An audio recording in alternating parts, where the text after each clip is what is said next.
আল্লাহ পাক নিজের উপর অবধারিত করে নিয়েছেন যে ব্যক্তি আল্লাহর সন্তুষ্টির জন্য গরমের সময় সওম রাখবে, গ্রীষ্মকালে সওম রাখবে, পিপাসার্ত থাকবে, আল্লাহ রাব্বুল আলামিন কিয়ামতের দিন, তৃষ্ণার দিন তাকে পানি পান করাবেন ইনশাআল্লাহ তাআলা। এরপর একটা হাদিস আছে যেটা হচ্ছে জান্নাতের দরজার ওয়াদা। রাসূলুল্লাহ সাল্লাল্লাহু আলাইহি ওয়াসাল্লাম ইরশাদ করেছেন, জান্নাতে একটা স্পেশাল দরজা আছে যার নাম রাইয়ান। কিয়ামতের দিন শুধুমাত্র এই দরজা দিয়ে রোজাদারদেরকেই প্রবেশ করানো হবে। যখন তারা প্রবেশ করবে এই দরজা বন্ধ করে দেওয়া হবে, তাদের পরবর্তীতে এই দরজা দিয়ে কেউ প্রবেশ করতে পারবে না। হাদিসটা সহিহ বুখারীর মধ্যে এসেছে, মুসলিমে এসেছে 1152 নম্বর হাদিস। আরও কিছু হাদিস আমরা পড়ে সামনে যাচ্ছি। নবী করিম সাল্লাল্লাহু আলাইহি ওয়াসাল্লাম ইরশাদ করেছেন যে সওম এবং কোরআন, আমি আবারও বলছি, রমাদান মাসে কোরআন নাজিল হয়েছে। আর এই হাদিসেও এসেছে সওম এবং কোরআন কিয়ামতের দিন বান্দার পক্ষে সুপারিশ করবে। সওম বলবে, ইয়া রব, হে আমার রব, আমি তাকে খাবার এবং যৌন প্রবৃত্তি থেকে বিরত রেখেছিলাম, অতএব তার ব্যাপারে আমার সুপারিশ কবুল করুন। কোরআন বলবে, হে আল্লাহ, আমি তাকে রাতের বেলা ঘুম থেকে বিরত রেখেছি, সে রাত জেগে আমাকে তেলাওয়াত করেছে, মানে কিয়ামুল লাইল এবং তাহাজ্জুদ এবং তারাবির সালাতে তেলাওয়াত করেছে। হে আল্লাহ, আপনি তার পক্ষে আমার সুপারিশ কবুল করুন। রাসূলুল্লাহ সাল্লাল্লাহু আলাইহি সাল্লাম বলছেন, তাদের উভয়ের সুপারিশই কবুল করা হবে ইনশাআল্লাহ তাআলা। হাদিসটা মুস্তাদরাক হাকিমে এসেছে 2080 নম্বর হাদিস। আরেকটা বিখ্যাত হাদিস যেটা আপনারা সবাই জানেন, যে মান সামা রমাদান ঈমানান ওয়া ইহতিসাবান গুফিরা লাহু মা তাকদ্দামা মিন যামবিহি, যে ব্যক্তি ঈমানের সাথে সওয়াবের আশায় রমাদান মাসের সবগুলো সওম রাখবে, ঈমানের সাথে সওয়াবের আশায় রমাদান মাসের সবগুলো সওম রাখবে, রাসূল সাল্লাল্লাহু আলাইহি ওয়াসাল্লাম বলেছেন, গুফিরা লাহু মা তাকদ্দামা মিন যামবিহি, তার পূর্বের জীবনের সমস্ত গুনাহ আল্লাহ পাক মাফ করে দেবেন ইনশাআল্লাহ। অন্য হাদিসে এসেছে, যে ব্যক্তি রমাদান মাসে সওম রাখবে দিনের বেলা এবং রাতের বেলা কিয়ামুল লাইল করবে বা তারাবির নামাজ পড়বে বা তাহাজ্জুদ আদায় করবে, গুফিরা লাহু মা তাকদ্দামা মিন যামবিহি, তার পূর্বের সমস্ত গুনাহ আল্লাহ পাক মাফ করে দেবেন। রোজাদারের আনন্দের মুহূর্ত সম্পর্কে হাদিসে এসেছে যে আবু হুরায়রা রাদিয়াল্লাহু আনহু থেকে বর্ণিত আছে, নবী করিম সাল্লাল্লাহু আলাইহি ওয়াসাল্লাম বলেছেন যে রোজাদারের জন্য দুটা আনন্দের মুহূর্ত আছে যখন সে আনন্দিত হবে। তার প্রথমটা হচ্ছে যখন সে ইফতার করে, এবং দ্বিতীয়টা হচ্ছে যখন সে তার রবের সাথে সাক্ষাৎ করবে, মিলিত হবে। এই দুটো সময়ে আল্লাহ রাব্বুল আলামিন তাকে আনন্দিত করে দিবেন ইনশাআল্লাহ তাআলা। অন্য বর্ণনা এসেছে যে যখন সে আল্লাহর সাথে মিলিত হবে বা আল্লাহর সাথে সাক্ষাৎ করবে কিয়ামতের দিন, আল্লাহ পাক তাকে এত পুরস্কার দিবেন যাতে সে আনন্দিত হয়ে যাবে ইনশাআল্লাহ আযজা ওয়া জাল্লা। হাদিসটা বুখারীতে এসেছে 1904 নম্বর হাদিসে।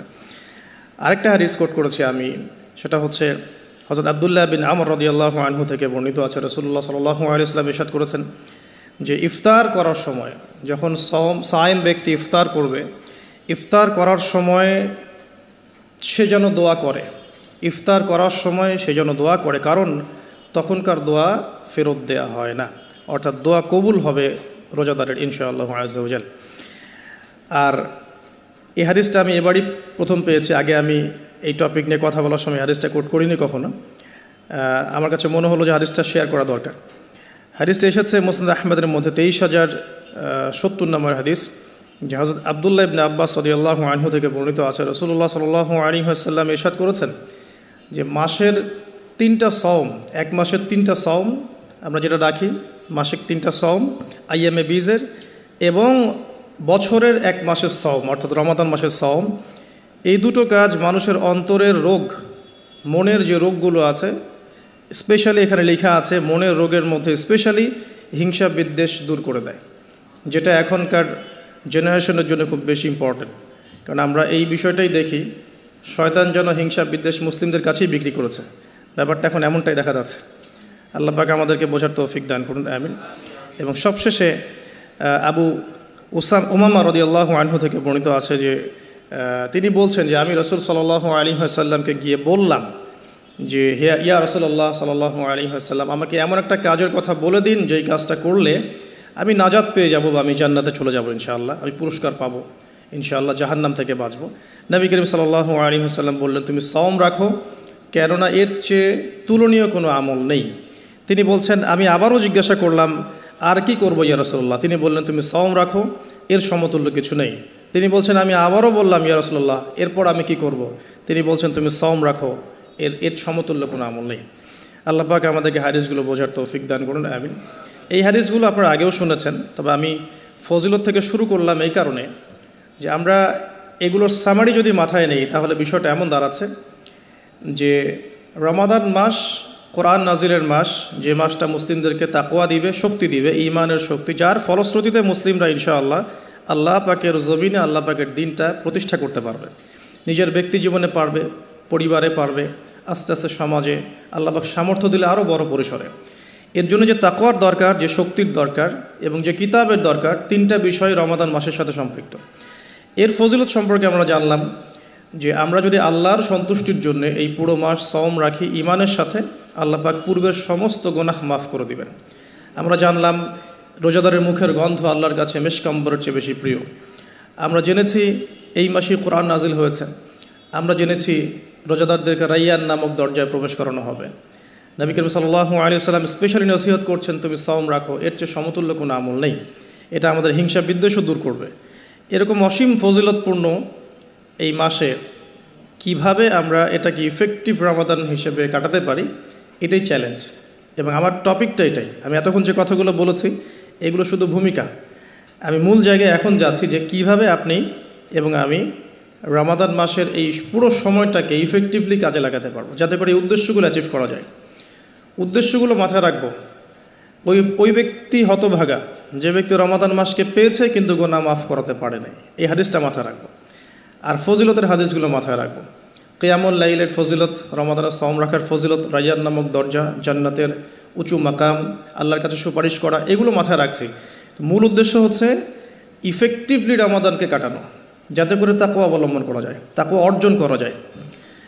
অনেকেই শুনেছি তাকওয়া, আল্লাহ ভীতি, আল্লাহর নিষেধকৃত বস্তুগুলো থেকে দূরে থাকা, কিন্তু অর্জন করার মাধ্যমগুলো কি, কোন কোন কাজগুলোর মধ্য দিয়ে অর্জন করা যায়, এটা কিন্তু আমরা খুব একটা আলোচনা করি না।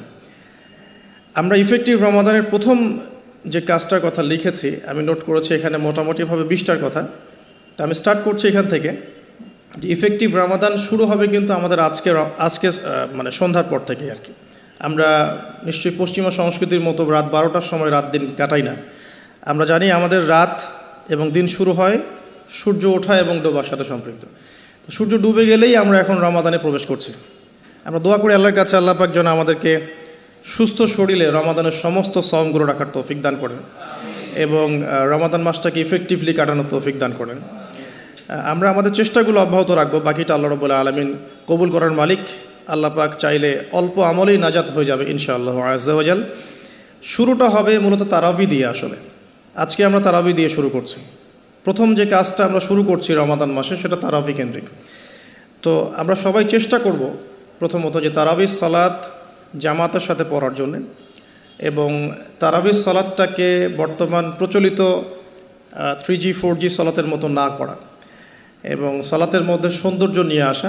আমরা যেটা করি রমাদান মাসে, ফেসবুক, ইউটিউবিং বা লেকচারগুলো সবখানে একটা বিষয় কমন উঠে আসে, সেটা হচ্ছে 8 রাকাত না 20 রাকাত, যেটা নিয়ে আমি কোনো কথা কখনোই বলবো না ইনশাল্লাহ। অ্যাটলিস্ট আমার পক্ষ থেকে এরকম কোনো কথা আপনারা শুনবেন না।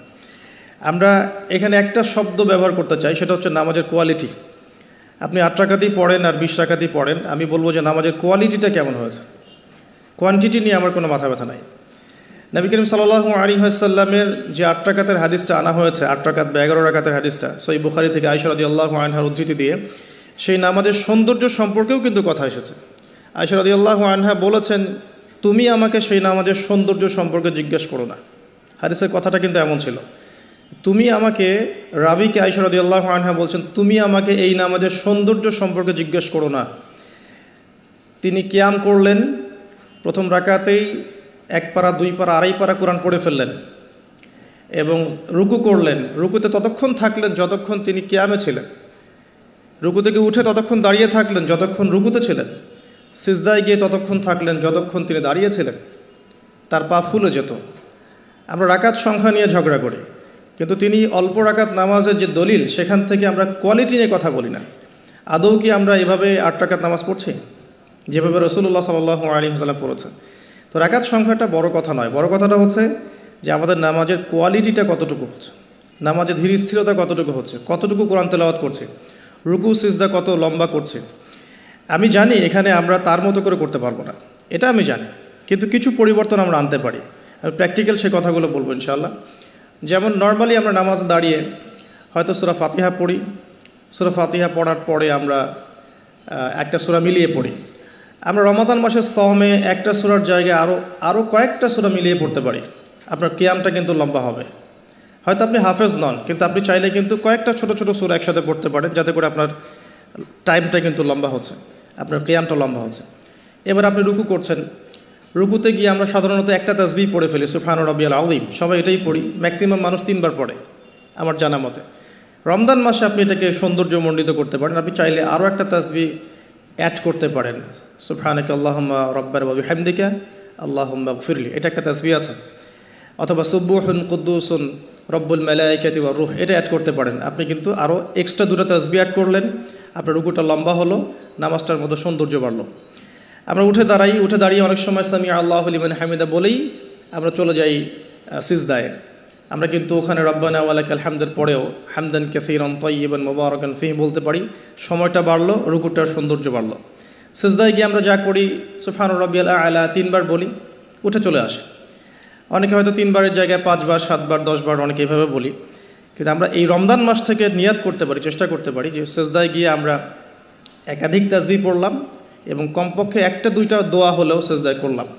আল্লাহুম্মা আতিনা ফিদ দুনিয়া হাসানা ওয়া ফিল আখিরাতি হাসানা ওয়া কিনা আযাবান নার। এই দোয়াটা জানে না এমন কোনো মানুষ কিন্তু নাই। আর নবী সাল্লাল্লাহু আলাইহি ওয়াসাল্লাম বলেছেন, সিজদায় মানুষ আল্লাহর এত কাছে থাকে যত কাছে সে কখনোই থাকতে পারবে না।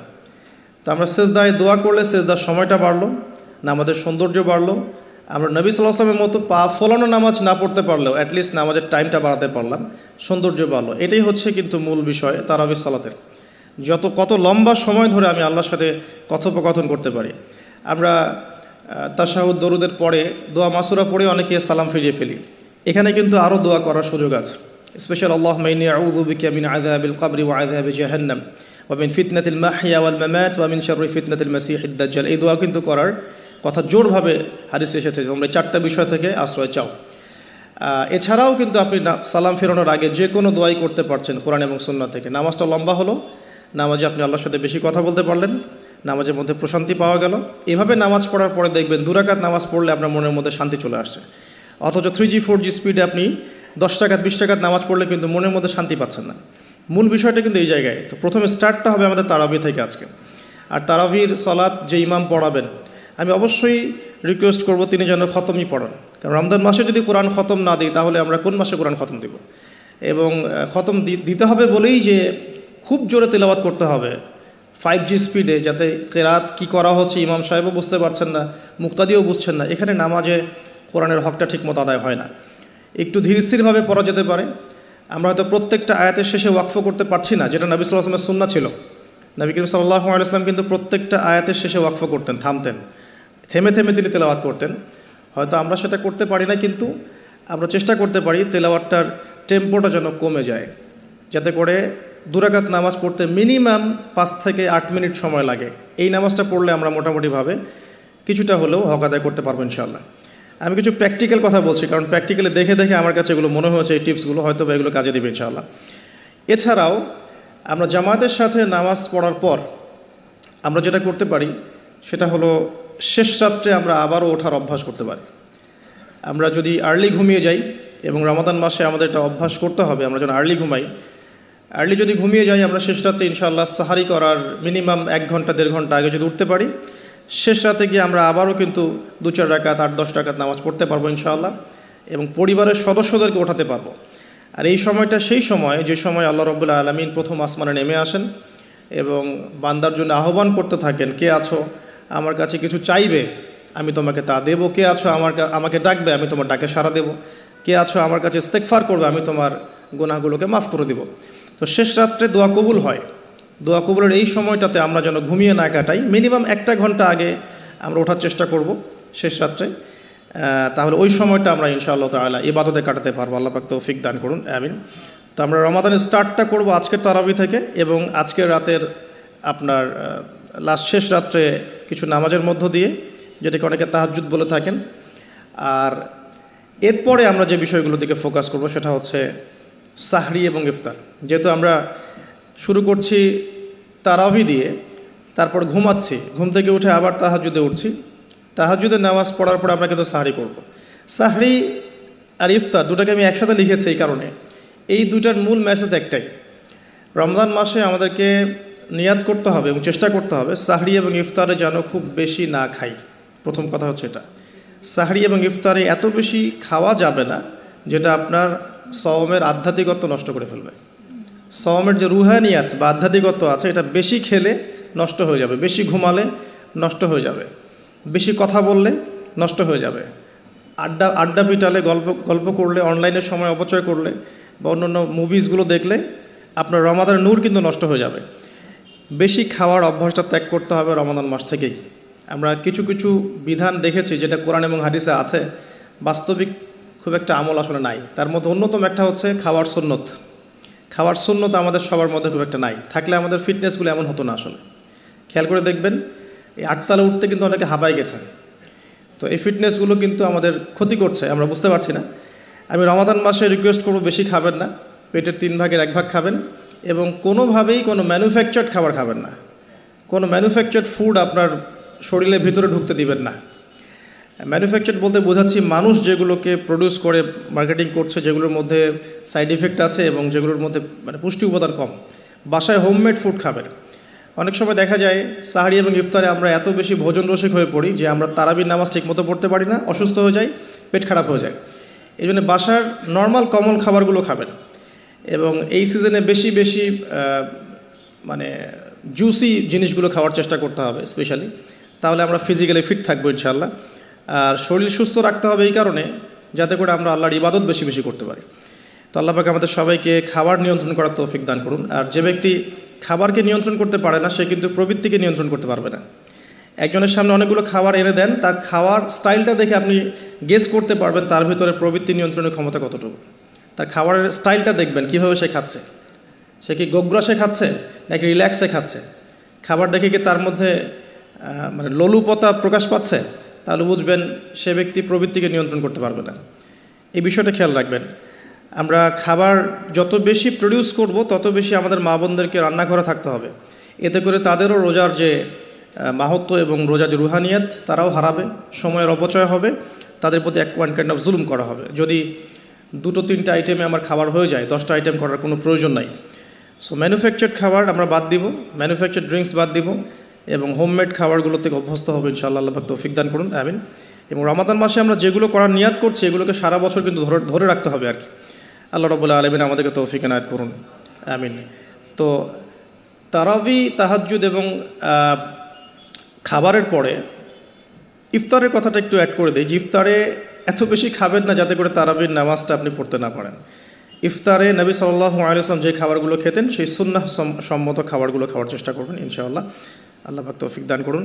এরপরে আমি যে কয়েকটা পয়েন্টস লিখেছি তার মধ্যে একটা হচ্ছে যে রমাদান মাসে সম রাখা অবস্থায় প্রথম কাজ আমাদের 5 ওয়াক্ত সালাত জামাতে পড়া। সারা বছর কি করেছি তো এই রমাদান মাস থেকে নিয়াত করতে হবে যে 5 ওয়াক্ত সালাত যেন জামাত না ছুটে যায়। এটা যারা লোকাল তাদের জন্য খুব প্রযোজ্য, যারা মুসাফির তাদের হয়তো ছুটতে পারে। যদি ছুটেও যায় একা একা পড়ে ফেলতে হবে, যদি সম্ভব হয় বাসায় জামাত করা যেতে পারে যদি ছুটে যায়। রমাদান মাসে 5 ওয়াক্ত সালাত জামাতে পড়লে অন্যান্য মাসের যে নেকি তার চেয়ে মিনিমাম 70 গুণ নেকি বেশি হবে ইনশাআল্লাহ। আর জামাত একটা ঐক্য দেয়, একটা পরিচিতি হয়, হৃদ্যতা ভালোবাসা বাড়ায়। একটা মুসলিম কমিউনিটির মধ্যে জামায়াতের গুরুত্ব অনেক বেশি, জামায়াতের সাথে নামাজ এই বিষয়টার গুরুত্ব অনেক বেশি। আমরা রমজান মাসে অ্যাটলিস্ট এই মাসে অভ্যস্ত হই যাতে করে আমাদের রমাদানের 5 ওয়াক্ত সালাত জামাতটা ছুটে না যায়। আল্লাহ পাক তৌফিক দান করুন, আমিন। স্পেশালি ফজরের সালাত এবং এশার সালাত এই দুটো জামাত যেন কোনোভাবেই না ছুটে যায়। আল্লাহ পাক আমাদেরকে তৌফিক এনায়েত করুন, আমিন। ফরজগুলো আদায়ের পাশাপাশি এরপরে আমি নোট করেছি রমাদান মাসে ডেইলি 12 রাকাত সুন্নাহ আদায় করার চেষ্টা করা উচিত। আমরা অনেক সময় দেখা যায় ফরজ নামাজগুলো পড়ি, সুন্নত নামাজগুলো তো অনেক সময় গাফিলতি হয়ে যায়। মিস হয়ে যায়। রমাদান মাসে ফরজকে যতটা গুরুত্ব দিচ্ছি সুন্নাহকেও ততটা গুরুত্ব দেওয়া উচিত, কারণ এই মাসে একটা নফল আপনাকে সুন্নার নেকি দিয়ে দিবে, একটা সুন্নাহ আপনাকে ফরজের নেকি দিয়ে দিবে ইনশাআল্লাহ। তো 12 রাকাত সুন্নাহ এই কারণে বলেছি, কারণ এটা সহজ সাধ্য এবং সবাই করতে পারবে ইনশাআল্লাহ। ফজরের আগের 2 রাকাত সুন্নাহ, জোহরের পূর্বে 4, পরে 2, এশার পরে 2 আর মাগরিবের পরে 2, এই যে মোট 12 রাকাত সুন্নাহ। নবী সাল্লাল্লাহু আলাইহি ওয়াসাল্লাম বলেছেন, যে ব্যক্তি এই 12 রাকাত সুন্নাহ আদায় করবে প্রতিদিন, তার জন্য জান্নাতে একটা করে ঘর নির্মাণ করা হবে ইনশাআল্লাহ তাআলা। তো রমাদান মাসে আমরা এই সুযোগটা নষ্ট করব না। আল্লাহ পাক আমাদেরকে তৌফিক এনায়েত করুন, আমিন। তো 5 ওয়াক্ত সালাত জামাতের সাথে 12 রাকাত সুন্নাহ। আমরা কিন্তু প্রতিটা কাজ করছি কি উদ্দেশ্যে? ওই যে শেষের অংশটুকু, লাআল্লাকুম তাত্তাকুন। এই যে তারাবি, আমার এই তাহাজ্জুদ, আমার এই কম খাওয়া, আমার এই কম কথা বলা, কম মেলামেশা করা মানুষের সাথে, আমার হালাল স্ত্রীকে ছেড়ে দেয়া, খাবার পানি ছেড়ে দেয়া, 5 ওয়াক্ত নামাজ জামাতে পড়া, ডেইলি 12 রাকাত সুন্নাহ আদায় করা, এগুলোর উদ্দেশ্য কি? আমার উদ্দেশ্যটা কিন্তু ওইটা, লাআল্লাকুম তাত্তাকুন, যাতে করে আমি শক্তি অর্জন করতে পারি, যেই শক্তি দিয়ে আমি ইসলামের বিজয় অর্জন করতে পারবো। উদ্দেশ্য কিন্তু আমাদের এইটা। এগুলো জাস্ট কাজ এবং মাধ্যম। সামনে যাচ্ছি, রমাদান মাসে আমরা বেশি বেশি দোয়া করার চেষ্টা করবো ইনশাআল্লাহ, কারণ সওম রেখে বেশি বেশি দোয়া করতে উৎসাহিত করা হয়েছে, কারণ 3 ব্যক্তির দোয়া ফেরত দেওয়া হয় না। একজন মুসাফির, যে ব্যক্তি সফরের মধ্যে আছে, আল্লাহর কাছে দোয়া করলেই দোয়া কবুল হবে ইনশাআল্লাহ। একজন ব্যক্তি যে পিতা বা মাতা হয়েছে, তার সন্তানের জন্য দোয়া করলে দোয়া কবুল হবে ইনশাআল্লাহ। আরেকজন হচ্ছে সে ব্যক্তি, যে ব্যক্তি রমাদান মাসে বা অন্য যে কোনো সময় রোজা রেখেছে, সওম রেখেছে, সওমরত অবস্থায় তার দোয়াকে ফেরত দেওয়া হবে না। আর স্পেশালি সে যদি ইফতার করতে থাকে, সেই সময়ের দোয়াকে তার ফেরত দেওয়া হবে না ইনশাআল্লাহ। তো আমরা বেশি বেশি দোয়া করব রমাদান মাসে ইনশাআল্লাহ আযজা ওয়া জাল। আমি দোয়ার জন্য একটা বই সাজেস্ট করছি, সেটা হচ্ছে হিসনুল মুসলিম। এই বইটার মধ্যে প্রচুর দোয়া দেয়া আছে এবং অথেন্টিক সবগুলোই মাশাআল্লাহ। শেষের দিকে কিছু ঝাড়ফুঁক অংশ আছে। কারো যদি চোখ লাগা বা বদনজর বা জিন ঘটিত সমস্যা থাকে বা তাবিজ কবজ জনিত কোনো সমস্যা থাকে, এগুলো ট্রুথ, এগুলো সত্য, এগুলো কোনো আনসাইন্টিফিক বিষয় নয়। আর কোনো কিছু আনসাইন্টিফিক হলেই যে ইসলামিক হবে না, এমনও নয় বিষয়টা। তো হিসনুল মুসলিম বইটা আপনারা কালেক্ট করতে পারেন। সেখানে প্রথম অংশ আছে দোয়া এবং জিকির অধ্যায়, এবং শেষের অংশটা আছে ঝাড়ফুঁক অধ্যায়। আপনারা মিনিমাম প্রথম অংশটুকু মুখস্থ করে ফেলতে পারেন। আর দোয়া করার সময় জায়গাগুলো বুঝে দোয়া করতে হবে, যে কখন কিভাবে দোয়া করলে দোয়াগুলো কবুল হবে। প্রথম কথা হচ্ছে যে দোয়া করার আগে আল্লাহ পাকের প্রশংসা করতে হবে, আল্লাহর হামদ প্রশংসা করতে হবে। সূরা ফাতিহা পড়ে নিতে পারেন একবার। দোয়া করার শুরুতে আপনি দরুদ পড়বেন, দরুদের ফলে দোয়া কবুল হয়। দরুদ না পড়লে দোয়াটা আসমানে গিয়ে ঝুলে থাকে, উঠিয়ে নেওয়া হয় না। যখন দরুদ পড়া হবে তখন দোয়াটা উঠিয়ে নেওয়া হবে। দোয়া করার কিছু টেকনিক আছে, যে কিভাবে কি দোয়া করলে কবুল হবে, কখন দোয়া করলে কবুল হবে, এগুলো বুঝে দোয়া করতে হবে। অনেকেই বলে দোয়া করেই যাচ্ছে, কবুল হচ্ছে না। কিছু বিষয় আছে হয়তো এই কারণে হচ্ছে না, হয়তো বা আল্লাহ পাক চাচ্ছেন এটা আপনার জন্য পরে পাওয়া উত্তম, সেই জন্য আপনি এখন পাচ্ছেন না। হয়তো বা আল্লাহ পাক আপনাকে পরকালে দিবেন বলে জমা রেখেছেন, হয়তো এই জন্যে পাচ্ছেন না। অথবা হয়তো আপনার আকীদায় শিরক আছে, হয়তো এই জন্য হচ্ছে না। হয়তো বা আমলে বেদায়াত আছে, এই কারণে হচ্ছে না। অথবা আপনার রিজিকে কোনো হারাম কিছু আছে, মেবি এই কারণে আপনার দোয়া কবুল হচ্ছে না। অথবা আপনি তাড়াহুড়া করছেন। তাড়াহুড়ার ব্যাখ্যায় নবী সাল্লাল্লাহু আলাইহি ওয়াসাল্লাম বলেছেন যে মানুষ বলে আমি দোয়া করেই গেলাম, আমার দোয়া কবুল হলো না। তো আমরা জেনে নিব যে কোন কোন জায়গায় কিভাবে দোয়া করলে দোয়া কবুল হবে। এই বইটার মধ্যে সবই দেয়া আছে, হিসনুল মুসলিম বইটার মধ্যে। তারপর আমি বলছি আমার ব্যক্তিগত ইলম থেকে কিছু কথা, সেটা হলো দোয়া করার আগে অবশ্যই আল্লাহর প্রশংসা করবেন, অ্যাটলিস্ট একবার আলহামদুলিল্লাহ বলে হাত তুলবেন। তারপরে আপনি নবী সাল্লাল্লাহু আলাইহি ওয়াসাল্লামের কাছে উপরে একবার দরুদ পড়বেন। আগে আল্লাহর প্রশংসা, তারপরে দরুদ। এরপরে আপনি নিজের পাপের ক্ষমা চাবেন। আগে আপনি পাপ করেন বা না করেন, আগে বলবেন রব্বিক ফিরলি, আল্লাহ আমাকে মাফ করে দাও, পাপ করেন বা না করেন। এটা সুলাইমান আলাইহিস সালামের সেই দোয়া থেকে আমি শিক্ষা নিয়েছি। সুলাইমান আলাইহিস সালাম যে বিখ্যাত দোয়ায় বলেছিলেন যে আল্লাহ আমাকে এমন মুলক এবং রাজত্ব দান করুন, যে মুলক আর রাজত্ব আপনি কাউকে কখনো দেননি। এই দোয়ার শুরুতে তিনি বলেছেন রব্বিক ফিরলি, আল্লাহ আমাকে মাফ করুন।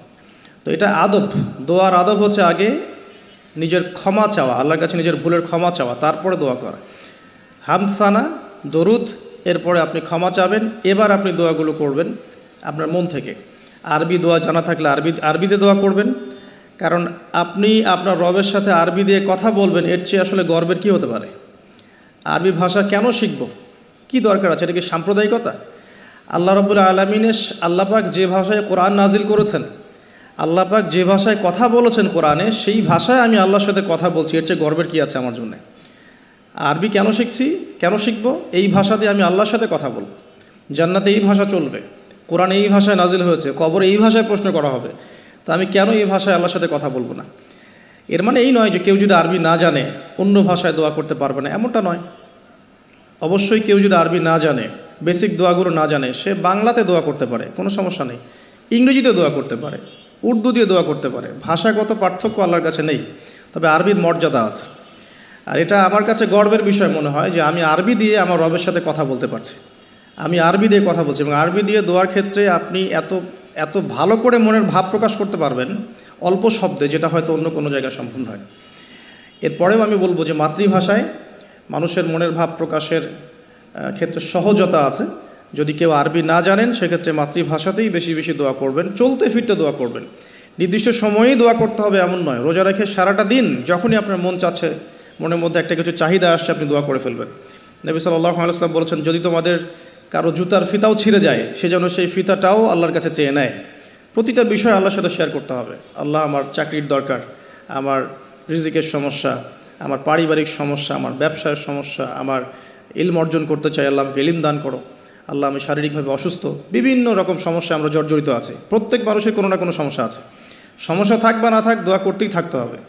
যে ব্যক্তি সুখের সময় বেশি বেশি দোয়া করে, আল্লাহ পাক দুঃখের সময় তার দোয়া বেশি কবুল করেন, এমনটা হাদিস এসেছে। যে ব্যক্তি সুখের সময় ভালো আছে, এখন আমার ফিজিক্যাল আমি ফিট, এখন আমি আল্লাহ পাকের অসীম নিয়ামতের মধ্যে আছি, বাড়ি গাড়ি টাকা করি, আত্মীয় স্বজন, স্ত্রী সন্তান সবই আছে, আমার কোনো কিছুর অভাব নাই, এরকম সুখের সময় যে ব্যক্তি বেশি বেশি দোয়া করবে, ইস্তেগফার করবে, ক্ষমা চাবে, আল্লাহ পাক দুঃখের সময় সেই বান্দার পাশে থাকবেন ইনশাআল্লাহ। আর সবচেয়ে বড় দুঃখের দিন তো কিয়ামতের দিন, আল্লাহ পাক সেদিন ইনশাআল্লাহ আমাদের সাথে থাকবেন ইনশাআল্লাহ তাআলা। দোয়ার আগে এই আদবগুলো মেনটেন করবেন। বাংলা ভাষায় দোয়া করেন যদি আরবি না জানেন, আর আরবি জানার দিকে আমি বেশি জোর দিচ্ছি, আরবি জানলে বেশি ভালো হয়। হিসনুল মুসলিম বইটা সাজেস্ট করলাম, এবং দোয়া করার কিছু টাইম আমি বলছি যে এই সময়গুলো আপনি বেশি বেশি দোয়া করতে পারেন। রোজা রেখে সারাদিন দোয়া করতে পারেন যে কোনো সময়, স্পেশালি নামাজের সেজদায় একটা সেজদাও যেন বাদ না যায় যেখানে আপনি কোনো দোয়া করেন নাই। অ্যাটলিস্ট আপনি কিন্তু সেজদায় তাসবিহ পড়েই বলতে পারেন, আল্লাহুম্মা আতিনা ফিদ দুনিয়া হাসানা ওয়া ফিল আখিরাতি হাসানা ওয়া কিনা আযাবান নার, আল্লাহুম্মা আইন্নি আলা যিকরিকা ওয়া শুকরিকা ওয়া হুসনি ইবাদাতিক। যে কোনো দোয়া, আল্লাহুম্মা আনতাস সালাম ওয়া মিনকাস সালাম ফাহাইয়িনা রাব্বিনা বিস সালাম, আল্লাহুম্মা ইন্নী আসআলুকাল হুদা ওয়াত তুকা ওয়াল আফাফা ওয়াল গিনা। কত দোয়া আছে, রব্বি হাবলি মিনাস সালিহিন, আল্লাহুম্মা রব্বানা আতিনা ফিদ দুনিয়া হাসানা ওয়া ফিল আখিরাতি হাসানা ওয়া কিনা আযাবান নার, রব্বিরহামহুমা কামা রাব্বায়ানি সগীরা, রব্বানা আতিনা মিন লাদুনকা রাহমা ওয়া হাইয়্ লানা মিন আমরিনা রাশাদা। প্রচুর দোয়া আছে, দোয়ার উপরে সেশন করা যাবে। আপনি সেজদায় বেশি বেশি দোয়া করেন, মিনিমাম 1টা 2টা 3টা করে দোয়া করার চেষ্টা করেন। যদি আরবি না জানেন, আপনি নফল নামাজে, সুন্নত নামাজে বাংলাতেও দোয়া করলে ইনশাআল্লাহ কবুল হবে। আল্লাহ পাক সমস্ত ভাষায় বোঝেন ইনশাআল্লাহ তাআলা। সেজদায় দোয়া করেন বেশি বেশি। আমি সাজেস্ট করব যে রমজান মাসে আপনি 2 আজানের মাঝখানে দোয়া করবেন। আজান হয়েছে, আজানের সময় দোয়া করলে দোয়া কবুল হয়ে যায়। আজান এবং একামতের মাঝখানে দোয়া করলে দোয়া কবুল হয়ে যায়। রমাদান মাসে লাইলাতুল কদর আছে, শেষ দশকের বেজর রাতগুলোর মধ্যে আমরা একে পাবো। যদি কেউ লাইলাতুল কদর পেয়ে যায়, সেই রাত্রে যে দোয়া করবে সে দোয়াগুলো কবুল হবে ইনশাআল্লাহ তাআলা। কাউকে ইফতার করানোর পর দোয়া করলে দোয়া কবুল হতে পারে ইনশাআল্লাহ। দান সাদাকা করার পর দোয়া করলে দোয়া কবুল হতে পারে ইনশাআল্লাহ। হয়তো বৃষ্টি হচ্ছে, আপনি বৃষ্টি দেখে দোয়া করলেন, দোয়া কবুল হবে ইনশাআল্লাহ। দোয়া কবুলের অনেক সময় আছে, অনেক মুহূর্ত আছে, অনেক আদব আছে, এগুলো আমি সাজেস্ট করে দিয়েছি। বইটার নাম হিসনুল মুসলিম। এই বইয়ের মধ্যে সব কিছু লেখা আছে, আপনারা একটু পড়ে নেবেন। আমি এখানে বেশি টাইম দিলে পরেরগুলো কভার করতে পারবো না। আল্লাহ পাক আমাদেরকে বেশি বেশি দোয়া করার তৌফিক দান করুন, আমিন। আর এরপরে রমাদান মাসে সওম রেখে আমরা বেশি বেশি জিকির করতে চেষ্টা করব। জিকির বলতে কি বোঝাচ্ছি? আল্লাহ রাব্বুল আলামিন তাকে ডাকার জন্যে, তাকে স্মরণ করার জন্যে যে বিষয়গুলো মাধ্যম হিসেবে দিয়েছেন, এগুলো প্রত্যেকটাই কিন্তু জিকির। সলাতও এক প্রকার জিকির, আমাদের কোরআন তেলাওয়াতও এক প্রকার জিকির। আমরা এইখানে জিকির বলতে যা বোঝাচ্ছি সেটা হচ্ছে ডেইলি কিছু জিকির আমরা করি, যেগুলোর মধ্য দিয়ে আমরা আমাদের জিহ্বাকে তরতাজা রাখবো, সিক্ত রাখবো। আমরা সবসময় আজে বাজে কথা বলার চাইতে এই কোরআনের কথা, হাদিসের কথা বা আল্লাহ পাকের তাসবিহ তাহলিল, এগুলো তো অভ্যস্ত হলে পরে দেখবেন রমাদানের সওমের আধ্যাত্মিকত্ব বাড়ছে ইনশাআল্লাহ। এটা আপনি প্রমাণিত যে আপনি 1 ঘন্টা অহেতুক কথাবার্তা বলেন কারোর সাথে, আপনার মনের নূরগুলো নষ্ট হয়ে যাবে। এবং আপনি 1 ঘন্টা চুপ করে থাকেন, দেখবেন চুপ করে থাকার ফলে আপনার মধ্যে অনেক চিন্তা আল্লাহর পক্ষ থেকে ইনস্টল হচ্ছে, ভালো চিন্তাও আসে আর শয়তানের পক্ষ থেকে খারাপ চিন্তাও আসতে পারে চুপ করে থাকলে। আর যদি আপনি বেশি বেশি জিকির করতে থাকেন, ফর এক্সাম্পল 100 বার সুবহানাল্লাহ, ফর এক্সাম্পল আলহামদুলিল্লাহ, আল্লাহু আকবার, লা হাওলা ওয়ালা কুওয়াতা ইল্লা বিল্লাহ, আস্তাগফিরুল্লাহ ওয়া আতুবু ইলাইহি, হাসবি আল্লাহ নি'মাল ওয়াকিল। আপনি বলছেন লা ইলাহা ইল্লাল্লাহ অথবা লা ইলাহা ইল্লাল্লাহ ওয়াহদাহু লা শারীকা লাহু লাহুল মুলকু ওয়া লাহুল হামদু ওয়া হুয়া আলা কুল্লি শাইইন কাদির, সুবহানাল্লাহি ওয়া বিহামদিহি সুবহানাল্লাহিল আযীম অথবা সুবহানাল্লাহিল আযীম ওয়া বিহামদিহি। এরকম প্রচুর জিকির দেয়া আছে, কিন্তু এই বইয়ের মধ্যে দেয়া আছে। এগুলো যদি নিয়ম করে করি, আমরা একটা সময় ফিক্স করে করি যে আমি এই 1 ঘন্টা ফজরের নামাজের পরে এই জিনিসগুলো করব, তাহলে কিন্তু আপনি আপনার রোজার মধ্যে ইফেক্টিভ বিষয়গুলো খুঁজে পাবেন। তবে আমি এটা সাজেস্ট করি যে আপনি চলতে ফিরতে এই কাজগুলো করবেন। ঢাকা শহরে আমরা যারা থাকি, আমরা জ্যামের সাথে অভ্যস্ত। আমি বলবো যে জ্যাম যেমন একটা আযাব আমাদের জন্যে, আমরা মানে বস্তুবাদিতার পিছনে বেশি ছুটছি, তো আল্লাহ পাক এই জন্য আমাদের সময়টাকে খেয়ে ফেলছে। যে এত দ্রুত তুমি দুনিয়ার দিকে ছুটতে চাও, বসে থাকো এখানে। যত বেশি ছুটবেন তত বেশি আল্লাহ পাক পিছিয়ে দিবেন। দুনিয়ার দিকে আপনি যত বেশি ছুটবেন, আপনাকে আল্লাহ পাক তত পিছিয়ে দিবেন। তবে মুমিনরা এটাকে নিয়ামত মনে করতে পারে। আপনি জ্যামে বসে 1 পারা কোরআন তেলাওয়াত করতে পারবেন। আমি চেষ্টা করি, জ্যামে বসে আছেন আপনি এই তাসবিহ তাহলিলগুলো করতে পারেন। তাসবিহ একটা পকেটে রাখেন, আপনি বের করেন, জ্যামে বসে আছেন, 100 বার সুবহানাল্লাহ পড়তে আপনার 5 মিনিটও লাগবে না। 100 বার আলহামদুলিল্লাহ পড়তে পারেন বসে বসে, 100 বার আল্লাহু আকবার পড়তে পারেন, লা ইলাহা ইল্লাল্লাহ পড়তে পারেন, আস্তাগফিরুল্লাহ ওয়া আতুবু ইলাইহি 100 বার পড়তে পারেন, আল্লাহুম্মা সাল্লি আলা মুহাম্মাদ ওয়া সাল্লিম দরুদ পড়তে পারেন 100 বার। আপনি দেখবেন সময়টা কাজে লাগলো, আপনার কিন্তু সময়টা কাজে লাগলো, এবং আপনার মনের মধ্যে কিছু খারাপ চিন্তা চেতনা আসছিল, এটা দূর হয়ে গেল, মনটা শান্ত হলো, রিল্যাক্স থাকলেন, আল্লাহর নূর আসলো। এই কাজগুলোই একসাথে মিলে কিন্তু রোজাটাকে আপনার ইফেক্টিভ বানাবে আর কি। শুধুমাত্র না খেয়ে থাকাটা আপনাকে খুব একটা রুহানিয়াত দিবে না। আল্লাহ পাক আমাদেরকে বেশি বেশি জিকির করার তৌফিক দান করুন, আমিন। আমি তারপরে বলবো সওম রেখে ইস্তেগফার করতে হবে বেশি বেশি। ইস্তেগফার মানে আস্তাগফিরুল্লাহ ওয়া আতুবু ইলাইহি, এবং শুধু মুখে বলা নয়, বরং আমি একটা পদ্ধতি অবলম্বন করার চেষ্টা করছি, আমার কাছে এটা ইফেক্টিভ মনে হয়েছে বলে শেয়ার করছি। সেটা হলো, আমি চেষ্টা করছি যে আমার জীবনে যে পাপগুলো হয়েছে আমার দ্বারা, যেগুলো আমার মনে পড়ছে, বড় বড় পাপ আমার মনে পড়ছে, আপনি কিন্তু আপনার পাপ মনে করতে পারবেন আপনি যে আপনি কি কি পাপ করেছেন, বড় বড় পাপ কিছু, সবগুলো হয়তো পারবেন না, কিছু কিছু পারবেন। তো একটা খাতা আমি নোট করার চেষ্টা করছি যে আমার জীবনে মেজর কি কি বড় বড় পাপ হয়েছে বলে আমার কাছে মনে হচ্ছে। তো এরকম পাপ আপনি একটা লিস্ট করতে পারেন, এবং যখন একটা পাপের কথা মনে হবে, এই পাপ সংক্রান্ত বিষয়গুলো কিন্তু মাথায় চলে আসবে, ওখানে আমার কি ভুল ছিল আসলে, এবং সেই ভুলটা যেন আমার পরিবারবর্গ না করে, এবং সেই ভুলটা যেন আমার বাচ্চারা না করে। ঠিক আছে? তো আমরা মিউজিক শুনেছি, লিখেছি যে হ্যাঁ মিউজিক শুনেছি, হয়তো বসে বসে খেলা দেখেছি তো, এগুলো কাজ করেছে। রাস্তাঘাটে চলতে ফিরতে আমাদের নজর এদিক ওদিকে চলে গিয়েছে। এমন কেউ নাই এখন এই বিশ্বে বসবাস করে যারা কখনো অনলাইনে ঢুকে একটা মেয়ের নগ্ন ছবি চোখে পড়েনি। এমনটা হয়েছে। আমরা কিন্তু নোট আউট করতেই পারি আমাদের পাপগুলো কী কী হয়েছে। নোট আউটগুলো করলে আমরা যেটা করতে পারি, এই রমাদানে ইন্ডিভিজুয়ালি একটা একটা করে পাপের কথা মনে করে আল্লাহর কাছে মাফ চাইতে পারি। যদিও বা এভাবে বললেও হয়ে যায় আল্লাহ আমার তুমি সমস্ত পাপ মাফ করে দাও, কিন্তু ইন্ডিভিজুয়ালি যখন বলবেন তখন আপনি ফিলটা পাবেন যে আমি ওই পাপটা করেছিলাম, এইটা ঠিক হয়নি, ওইটা ঠিক হয়নি। তখন ইনশাআল্লাহ তাআলা ইস্তেগফারটা পারফেক্ট হবে, এবং ইস্তেগফারের ভিতরে একটা প্রাণ আসবে ইনশাআল্লাহ। শুধু মুখে বলবো না যে আস্তাগফিরুল্লাহ ওয়া আতুবু ইলাইহি। তো আমি এটা চেষ্টা করছি লিখে ফেলার জন্য। তো এখানে দুটো বিষয় আসবে, একটা হচ্ছে আমার কিছু আল্লাহর সাথে জড়িত পাপ, এবং আল্লাহর সাথে জড়িত পাপগুলো কিন্তু মাফ পাওয়া খুব সহজ। মুখলেসভাবে তওবা করলেই আল্লাহ পাক মাফ করে দেবেন ইনশাআল্লাহ। এবং আল্লাহ রাব্বুল আলামিন এমনও বলেছেন যে আমি এই পাপগুলোকে নেকি দিয়ে পরিবর্তন করে দেব, এটা আল্লাহ পাক বলেছেন। আরেকটা বিষয় আছে, আল্লাহ পাকের কিছু হক নষ্ট করেছি, যেমন নামাজ, হয়তো একটা সময় নামাজ পড়ি নাই, একটা সময় রোজা রাখি নাই, একটা সময় দেখা গেছে কেউ জাকাত দেয় নাই ইত্যাদি। এগুলোর জন্যে দুটো অপশন, এখানেও দুটো অপশন। কিছু কিছু আলেম বলেছেন যে এর জন্যে খালেস তওবাই যথেষ্ট, এর কাফফারার দরকার নাই। আবার কিছু কিছু আলেম বলেছেন যে নামাজ যতগুলো কাজা হয়ে গেছে এগুলোকে হিসেব করে কাজা আদায় করে দেয়া। এরকম দুটো স্কুল অফ থট কিন্তু আছে, আমি এটা ঘাটাঘাটি করেছি। তবে আমি সবশেষ যার মতটাকে বেশি প্রাধান্য দিয়েছি এই পর্যন্ত, সেটা হচ্ছে আল্লামা তাকি উসমানী দামাত বারাকাত, তার বইয়ের মধ্যে তাসাউফ আত্মশুদ্ধি বইটার মধ্যে লেখা আছে যে এটা সবচেয়ে বেশি উত্তম হবে যদি কেউ তার জীবনের নামাজ এবং সওম এবং জাকাত এগুলোর হিসেব করে তওবা করার পরে আদায় করে দেওয়ার চেষ্টা করে। এবং ইনশাআল্লাহ আমি সে চেষ্টা করব, আপনারাও সে চেষ্টা করেন, এটা অনুরোধ করব আর কি। এতে করে উনি এই কথাটা এই জন্য বলেছেন যে একজন মানুষ অমুসলিম ছিল, মুসলিম হয়েছে, তখন না হয় তার সমস্ত গুনাহ মাফ হয়ে যাবে, কিন্তু আমরা মুসলিম ছিলাম, 1 বছর 2 বছর নামাজ পড়েন নাই, এই গুনাহটা কীভাবে মানে কাফফারা না দিলে মাফ হতে পারে? উনার যুক্তি এটা। তো যদিও অনেক আলেম বলেছেন যে তওবা করলে মাফ হয়ে যাবে, আল্লাহ পাক মাফ করে দিবেন, বেশি বেশি নফল নামাজ পড়লে ঘাটতি পূরণ হয়ে যাবে, কিন্তু ফরজের ঘাটতিগুলো ফরজ দিয়ে আদায় করাটা উত্তম হবে বলে আমার মত। আল্লাহ পাক আমাদেরকে সাধ্যমতো করার তৌফিক দান করুন। আরেকটা অপশন আছে, রমজান মাসে উমরা করতে পারেন। রমজান মাসে যদি উমরা করতে পারেন বা সুযোগ হয়, আল্লাহ যদি তৌফিক দান করেন, সেখানে একটা সুবিধা আছে, যেমন মক্কায় 1 ওয়াক্ত নামাজ পড়লে আপনি অনেক ওয়াক্তের নেকি পাচ্ছেন, এবং মদিনাতেও 1 ওয়াক্ত নামাজ পড়লে আপনি 1000 ওয়াক্তের নেকি পাচ্ছেন। তো এখানে কিন্তু ওই কাফফারাটা আদায় হয়ে যাবে ইনশাআল্লাহ। এটা একটা সুযোগ। উমরা করতে যেতে পারেন, আর যদি যান আমাকেও সাথে নিয়ে যান, আল্লাহ পাক তৌফিক দান করুন। ঠিক আছে।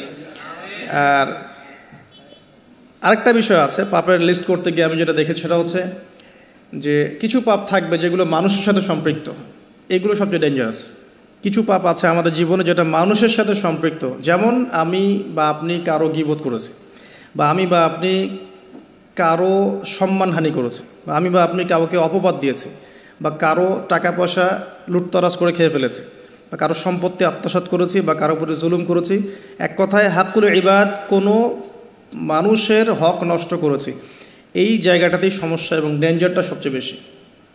এটাই সবচেয়ে বড় ভয়ের কারণ পরকালে জাহান্নামে যাওয়ার, আমার কাছে মনে হয়। কারণ যতগুলো পাপ আল্লাহর সাথে সম্পৃক্ত, আল্লাহ পাক এক কথাতেই মাফ করতে পারেন, কোনো সমস্যা নেই ইনশাআল্লাহ। কিন্তু মানুষের হকটা কিভাবে আদায় হবে?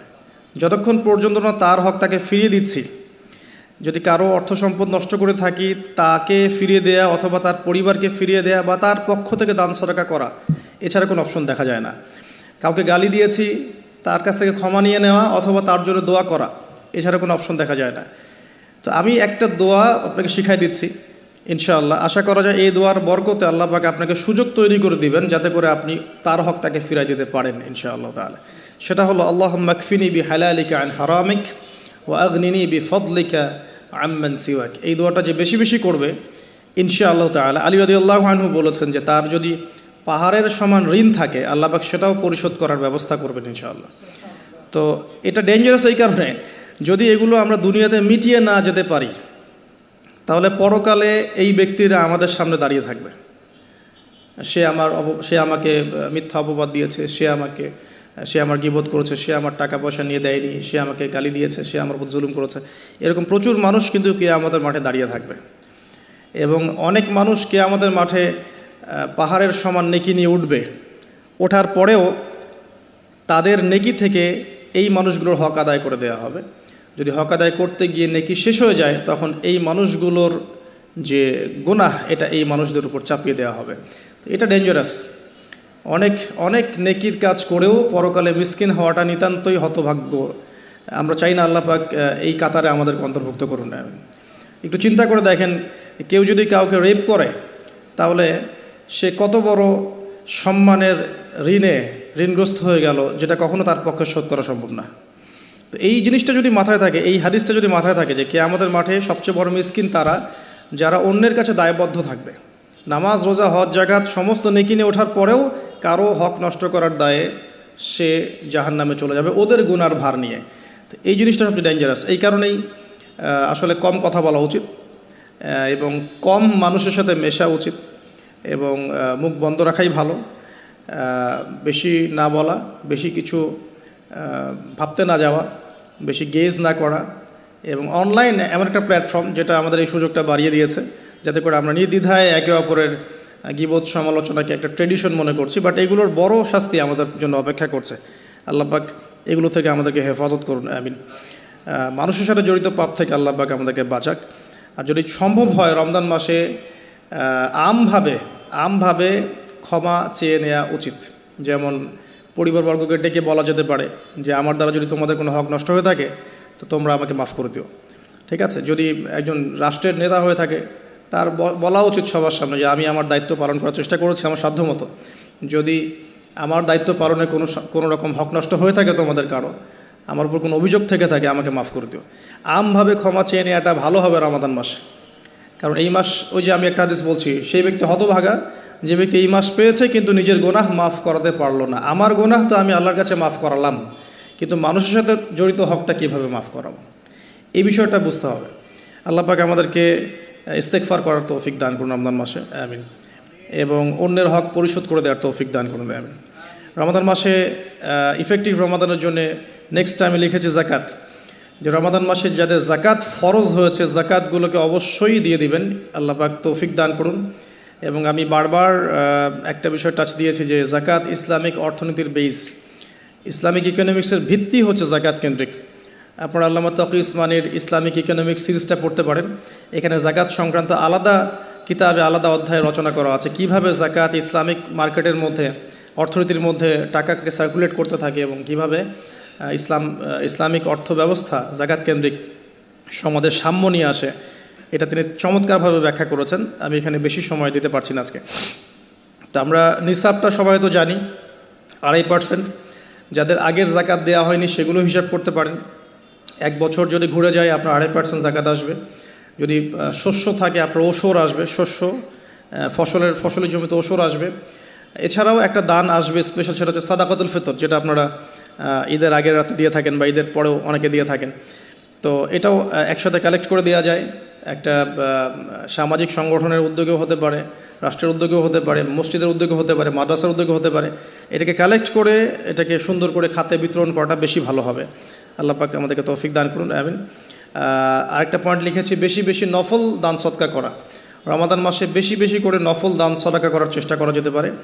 আমরা একটা রেস্টুরেন্টে বসলেই কিন্তু 400-500 টাকা বিল তুলে ফেলি। হ্যাঁ, আমরা তো এমনও চা খেয়েছি যে চায়ের দাম 220 টাকা। এটা ঢাকাতেই পাওয়া যায় এয়ারপোর্টে, স্পেশাল চা 220 টাকা আর কি। মানে কখনো কখনো এমনও হয়, এমনও ডাকাতি হয় যে আমি এটাকে এভাবে ব্যাখ্যা করতে পারি যে ধরেন একজন মানুষ প্রচণ্ড ক্ষুধার্ত, এত বেশি ক্ষুধার্ত যে তাকে আপনি যা দিবেন তাই খেয়ে ফেলবে। একজন ব্যক্তি 7 দিন কিছুই খায়নি, সে কোনো অন্যের সংস্থান তার ছিল না, 7 দিন কিছুই খায়নি, সে প্রচণ্ড ক্ষুধার্ত। এখন আমি তার সামনে 1 প্লেট ভাত নিয়ে গিয়ে বলছি যে এই 1 প্লেট ভাতের দাম হচ্ছে 3000 টাকা, তুই খাইলে খা, না খাইলে যা। এখন আপনি বলেন, যে ব্যক্তি এভাবে তার রিজিক অন্বেষণ করছে, এর রিজিক কি হালাল না হারাম? এগুলোই চলছে। আপনি এখন 1 প্লেট ভাত খেতে যান, এখন 1 প্লেট ভাতের দাম 10 টাকা। কিন্তু যখন আপনার প্রচণ্ড ক্ষুধা লেগেছে, এখন খেতেই হবে আপনাকে, এখন এই ভাতের প্লেটের দাম 1000 টাকা। খেলে খান, না খেলে যান। আর যদি না খান আপনি, তাহলে এটা আমি অন্য কাউকে খাওয়াবো যার 1000 টাকা না বরং 4000 টাকা দিয়ে খাওয়ার সামর্থ্য আছে। এগুলোই চলছে, কোটটাই পুরো ডাকাতি। আল্লাহ পাক এইসব ডাকাতদেরকে হেদায়েত করুন, অথবা এদেরকে তাদের পাপের শাস্তি প্রদান করুন।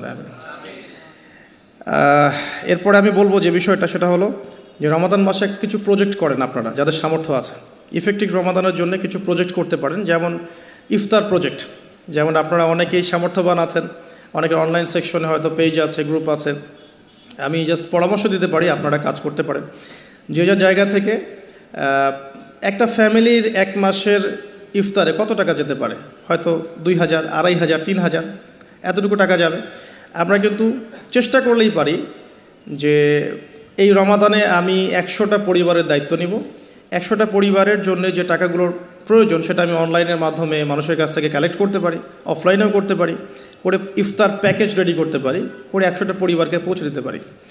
এতে করে যেটা হবে, আপনি অন্যকে ইফতার করাচ্ছেন, অন্যের ইফতার করানোর ফলে ওই রোজার নেকিটা কিন্তু আপনি পাচ্ছেন। এটা কিন্তু হাদিস, যে কেউ যদি কাউকে ইফতার করায়, ওই ইফতার করানোর নেকিটা, ওই রোজার নেকিটা আপনি কিন্তু পেয়ে যাবেন। আপনাকে এক্সট্রা দেওয়া হবে, আল্লাহ পাক তার নেকি থেকে আপনাকে দিবেন না, এক্সট্রা একটা রোজার নেকি আপনি পাবেন ইনশাআল্লাহ। তো রমাজানের সাদাকা প্রজেক্ট করতে পারেন এবং ঈদের প্রজেক্টও করতে পারেন। ঈদের সামগ্রী অনেক মানুষের কেনার সামর্থ্য নাই, অনেক মানুষেরই নাই। আপনি ঈদের সময় ঈদের খুশি একটা প্রজেক্ট করতে পারেন। এখানে আপনি টাকা কালেক্ট করলেন, পরিবার ওয়াইজ কত টাকা করে লাগে ভাগ করলেন, ভলেন্টিয়ার ক্রিয়েট করলেন, দিয়ে আসলেন বাড়ি বাড়ি। এই কাজগুলো এখন অমুসলিমরা করছে না, খ্রিস্টানরা করছে না, অনেক এনজিও করছে না। এই মানব সেবামূলক কাজগুলো থেকে মুসলিমরা পিছিয়ে পড়ছে বলেও কিন্তু অনেকেই ওই দিকে আকৃষ্ট হচ্ছে এবং ওদিকে গিয়ে নিজের ধর্ম বিক্রি করে দিচ্ছে। আপনারা দেশের বিভিন্ন জায়গায় ঘুরতে থাকেন, এগুলো বুঝবেন যে সমাজ সেবার নামে অনেকেই মানুষকে কনভার্ট করেছে ইসলামের থেকে অন্য ধর্মে। সো আমাদের উচিত বেশি বেশি সোশ্যাল ওয়ার্ক করা, গাছ লাগানো, বেশি বেশি উচিত রক্তদান কর্মসূচি করা, সোশ্যাল কাজ করা, এতিমদের জন্য কোনো প্রজেক্ট করা, বিধবাদের জন্য কোনো প্রজেক্ট করা, মেয়েদের জন্য কোনো সেলাই মেশিনের প্রজেক্ট করা, কর্মসংস্থানের প্রজেক্ট করা। স্পেশালি রমাদানে আপনারা চাইলেই রমাদানের ইফতার প্রজেক্ট করতে পারেন, ঈদের খুশি একটা প্রজেক্ট করতে পারেন। যাদের সামর্থ্য আছে আপনারা কিন্তু করতে পারবেন, আল্লাহ পাক তৌফিক দান করুন, আমিন। আমি এরপরে লিখেছি অন্যকে ইফতার করানো, যেটা আমরা মসজিদের উদ্যোগে করতে পারি, মাদ্রাসার উদ্যোগে করতে পারি। প্রত্যেকটা রমাদানের আসর থেকে মাগরিব পর্যন্ত স্থানীয়ভাবেই আপনারা কিন্তু তালিমের আয়োজন করতে পারেন, তালিমি বৈঠক করতে পারেন। আসরের নামাজ শেষ হয়ে গেছে, এখন যে কোনো একটা টপিকে বা একটা দুটো হাদিস নিয়ে বা একটা কোরআনের আয়াতকে নিয়ে ইমাম সাহেব আধা ঘন্টা 1 ঘন্টা কথা বলবেন, এবং কথা বলা শেষ হয়ে গেলে আমরা সবাই যারা মসজিদে আছি একসাথে বসে ইফতার করে বাসা যাব। এতে করে কিন্তু একটা সামাজিক হৃদ্যতা তৈরি হবে, রমাদানকে এনজয় করা যাবে। তো এটা আমরা করতে পারি, অন্যকে ইফতার করানো। আর আমি পয়েন্ট আউট করেছি একটা বিষয় স্পেশালি, সেটা হচ্ছে রমজান মাসে আত্মীয়তার বন্ধনগুলো জোড়া লাগাবেন। রমাদান মাসে যে ব্যক্তি আত্মীয়তার বন্ধনগুলো জোড়া লাগাতে পারবে না, অন্য কোনো মাসে সম্ভব হবে না হয়তোবা, ইল্লা মাশাআল্লাহ। রমজান মাসে সবার মন নরম থাকে, ইমানের তেজ বেশি থাকে, মানুষ পরকালমুখী কাজ বেশি করে। এই সময়টাই উত্তম সময় পরিবারের মধ্যে ফাটলগুলোকে জোড়া লাগানোর এবং আত্মীয়তার বন্ধনগুলোকে জোড়া লাগানোর। কেন করব? কারণ আমি আমার স্বার্থে করব। আল্লাহ রাব্বুল আলামিন বলেছেন, তার নবীর মাধ্যমে আমাদেরকে বলেছেন যে কেউ যদি পছন্দ করে তার রিজিককে প্রশস্ত করা হোক এবং তার নেক হায়াতকে লম্বা করা হোক, সে যেন আত্মীয়তার সম্পর্ক বজায় রাখে। আমি আবার বলছি, কেউ যদি পছন্দ করে, কেউ যদি চায় যে আমার রিজিকটা প্রশস্ত হোক এবং আমাকে আল্লাহ পাক লম্বা নেক হায়াত দান করুক, কেউ যদি এটা চায়, সে যেন আত্মীয়তার সম্পর্কটা বজায় রাখে। আর এক সৌভাগ্যবান ব্যক্তিদের সংজ্ঞায় একটা হাদিস এসেছে যে লিমান তালা উমরুহু ওয়া হাসুনা আমালু, যে ব্যক্তির হায়াতকে, নেক হায়াতকে লম্বা করা হয়েছে এবং নেক আমল বেশি বেশি করার তৌফিক দেওয়া হয়েছে, এই ব্যক্তি সবচেয়ে বেশি সৌভাগ্যবান। তো এর জন্য একটাই অপশন আছে, সেটা হলো আত্মীয়তার সম্পর্ক বজায় রাখা। আর যে ব্যক্তি আত্মীয়তার সম্পর্ককে ছিন্ন করবে, আল্লাহ রাব্বুল আলামিন তার সাথে সম্পর্ক ছিন্ন করবেন। আত্মীয়তার সম্পর্ক ছিন্নকারী কিন্তু জান্নাতে যাবে না। আর আমাদের এই সোকল্ড মডার্ন ওয়ার্ল্ডের মধ্যে আমরা এটা খুব বেশি দেখি যে আত্মীয়তার বন্ধনগুলো কিন্তু ভেঙে যাচ্ছে। আপনাদের ঢাকাতে প্রতি 24 ঘন্টায় 42টা ডিভোর্সের ঘটনা ঘটে, যেটা আমি পড়াশোনা করেছি। প্রতি 24 ঘন্টায় 39 থেকে 42টা ডিভোর্সের ঘটনা ঘটে এই শহরে, অনলি এই শহরে। সো এখন কিন্তু সম্পর্কগুলো আর আগের মতো নাই, সম্পর্কগুলো স্বার্থকেন্দ্রিক হয়ে গেছে। মানুষের অবস্থানগুলোকে বেশি মূল্যায়ন করছে আর কি, এবং সবাই সবার স্বার্থটা দেখার চেষ্টা করে। লাভ লসের হিসেব আমরা বেশি করতে চাই, ছাড় দেওয়ার মানসিকতা আমাদের মধ্যে কম, সবর কম। আর এই টেকনোলজিক্যাল রেভলিউশন আমাদেরকে মেন্টালি অস্থির করে ফেলেছে আর কি। আমরা মানসিকভাবে স্থির না, খুব অস্থির, দ্রুত সিদ্ধান্ত গ্রহণ করতে চাই, দ্রুত রেজাল্ট পেতে চাই। সব মিলিয়ে আসলে আমরা একটা প্যানিক সিচুয়েশনের মধ্যে আছি। সম্পর্কগুলো খুবই ঠুনকো হয়ে যাচ্ছে দিন দিন। খেয়াল করে দেখেন, আমাদের আগের জেনারেশনের সম্পর্কের যে বেসগুলো ছিল এখনকার কিন্তু এটা নাই। সো রমজান মাস সে উত্তম সময় পরিবার এবং আত্মীয়র মধ্যে একটা সম্পর্কে বন্ড তৈরি করে, স্পেশালি ঈদের হাদিয়া পাঠানো, জামা বা কাপড় বা হাদিয়াগুলো গিফট পাঠানো। এতে করে দেখবেন যে একটা ভালোবাসার বন্ধন তৈরি হবে ইনশাআল্লাহ। মুসলিম সমাজের ঐক্যই সব কিছু, ঐক্য নাই মুসলিম সমাজের কিছুই নাই। আল্লাহ পাক আমাদেরকে বোঝার তৌফিক দেখ। রমজান মাসে একটা পয়েন্ট লিখেছে, আমি পরিবারকে টাইম দিবেন। অবশ্যই পরিবারকে টাইম দিবেন। আমরা যেটা করি মানি মেকিং মেশিনের মতো সকালে বের হই, রাত্রে বাসায় ঢুকি, এই কাজটা করবেন না। দুনিয়ার ব্যস্ততাকে কমিয়ে আনুন, যতটুকু রিজিকে আপনার হয়ে যায় অতটুকুতে সন্তুষ্ট থাকুন। পরিবারকে টাইম দেন, স্ত্রীকে সময় দেন, মাকে সময় দেন, বাবাকে সময় দেন, স্পেশালি বাসার ছোটোদেরকে সময় দেন, বাচ্চাদেরকে সময় দেন, ছোটো ভাই বোনদেরকে সময় দেন। তাদেরকে রমজানের রোজা রাখতে উৎসাহিত করেন। নিষেধ করবেন না যে না খেয়ে থাকলে অসুস্থ হয়ে যাবে, এমন হবে না। ওরা এনজয় করবে। দেখবেন ছোট্ট মেয়ে, তাকে বলবেন যে তুমি দুপুর পর্যন্ত না খেয়ে থাকো, তোমার একটা রোজা হবে। অ্যাটলিস্ট ও শিখলো যে কী হলো, আজকে কয়টা রোজা করেছে, আজকে 3টা করেছে, মানে 3বার ভাত খাইছে সে, তারপরে 3টা রোজা হয়েছে আজকে। দেখবেন ও পরের বছর ঠিকই একটা রোজা রেখে ফেলছে। আমরা যখন 5 বছর 7 বছর বয়স, তখনও কিন্তু আমরা রোজা রেখেছি। আমাদেরকে উৎসাহ দেওয়া হতো যে একটা রোজা রাখলে তোমাকে 500 টাকা দেওয়া হবে। আর 500 টাকা তখন অনেক কিছু, 500 টাকা অনেক কিছু। তোমাকে একটা রোজা রাখলে তোমাকে একটা খরগোশ কিনে দেওয়া হবে, এরকম আমাদেরকে অফার দেওয়া হতো। তোমাকে একটা কিছু ওই যে ছোটো ছোটো পাখি আছে, এই পাখিগুলো কিনে দেওয়া হবে যে রোজা থাকো। তো ছোটোদেরকে উৎসাহিত করা উচিত। ছোটোদেরকে আমরা উৎসাহিত করব, ডিসকারেজ করব না। ওরা পারবে ইনশাআল্লাহ, ওদের মধ্যেও সেই ক্ষমতা আছে। আস্তে আস্তে আস্তে দেখবেন যে ওরা করতে করতে শিখে ফেলবে ইনশাআল্লাহ। ছোটোদেরকে রমজান মাসে আপনি হাতে করে হাত ধরে নিয়ে যাবেন মসজিদে, জামাতে নামাজ পড়ানোর জন্য নিয়ে যাবেন, 2-1 বার হলো তারাবিতে নিয়ে যাবেন, ওরা খেলুক সেখানে, ওরা ওখানে গিয়ে দুষ্টামি করুক, কোনো সমস্যা নাই। আমরা খুব ধমক দিই ওদেরকে, তাড়িয়ে দিই। এই কাজটা টোটালি একটা বাজে কাজ। এবং অন্য অন্য মুসলিম কান্ট্রির মসজিদগুলোতে গিয়ে দেখবেন তারা কিন্তু উৎসাহিত করে। ইভেন হারাম শরীফে গিয়ে দেখবেন এই মাতাফের পাশে যখন যে বিশাল যে ফ্লোর আছে, এখানে বাচ্চা কাচ্চারা অনেক জোরে জোরে দৌড়ায়, চকলেট খায়, বেলুন নিয়ে খেলে, ওখানে কত কি করে। আমরা নিজেরাও খেলেছি ওদের সাথে। তো পরিবেশটাই দেখে মনে হয় মাশাআল্লাহ কি ইসলামিক একটা রুহানিয়াত পরিবেশ, ইসলামিক সংস্কৃতির পরিবেশ। সো আমরা মনে হয় বাচ্চাদের প্রতি বেশি জুলুম করে ফেলি আর কি। বাচ্চাদেরকে এত ধমক দেওয়া যাবে না, ওদেরকে সময় দিতে হবে, ওদেরকে রোজা রাখতে উৎসাহিত করা উচিত, গিফট দেওয়া উচিত, এবং ওদেরকে বোঝানো উচিত যে এগুলো আমরা করছি আল্লাহর জন্যে, আল্লাহকে চিনতে শেখানো উচিত। আমি লুকমান হাকিমের প্যারেন্টিং নিয়ে একটা লেকচার দিয়েছিলাম, ওখানে আপনারা দেখতে পারেন যে লুকমান আলাইহিস সালাম কীভাবে তার সন্তানকে উপদেশ দিচ্ছেন। তো ওভারঅল বাচ্চাদেরকে টাইম দেয়া এবং তাদেরকে উৎসাহিত করা আমার মনে হয় রমাদানের সৌন্দর্য আরও বৃদ্ধি করবে ইনশাআল্লাহ তাআলা। আরেকটা পয়েন্ট আছে, সেটা হলো দুনিয়ার ব্যস্ততা আপনাকে কমিয়ে আনতে হবে রমজান মাসে, এবং টেকনিক্যাল কিছু কাজ করা উচিত, যেমন বাজারঘাট এগুলো আগে করে ফেলতে পারেন যাতে করে আপনাকে কম বাজারে যেতে হয়। যদি আপনার কাছে সামর্থ্য থাকে ঈদের শপিং করে ফেলা, যাতে করে লাইলাতুল কদর আপনার মিস না হয়। লাইলাতুল কদর মিস হওয়ার সবচেয়ে বড় রিজন কি আমাদের দেশে? লাস্টের দশকে মার্কেটে থাকা, এটা সবচেয়ে বড় রিজন। অনেকে মার্কেটে ঢুকলে একবার বেরোতে চায় না, সাথে ওয়াইফকে নিয়ে গেলে আরও মুশকিল আছে। আপনি বেরোতে চাইলেও সে বেরোতে দিবে না, এটা হয়নি, ওটা ম্যাচিং হয়নি, ওইটা ম্যাচিং করতে হবে, এটা করতে হবে, অবস্থা খারাপ। আর কখনোই আপনি আপনার স্যালারিকে নিয়ে মেয়েদের হাতে তুলে দিয়েন না যে যাও তোমরা মার্কেটে গিয়ে শপিং করে আসো, এই কাজটা করতে যায় না। নিজেও নিজের সওম আর আধ্যাত্মিকত্ব নষ্ট করবে, আরও 10 জনের রোজার নষ্টের ভাগিদার হয়ে যাবে।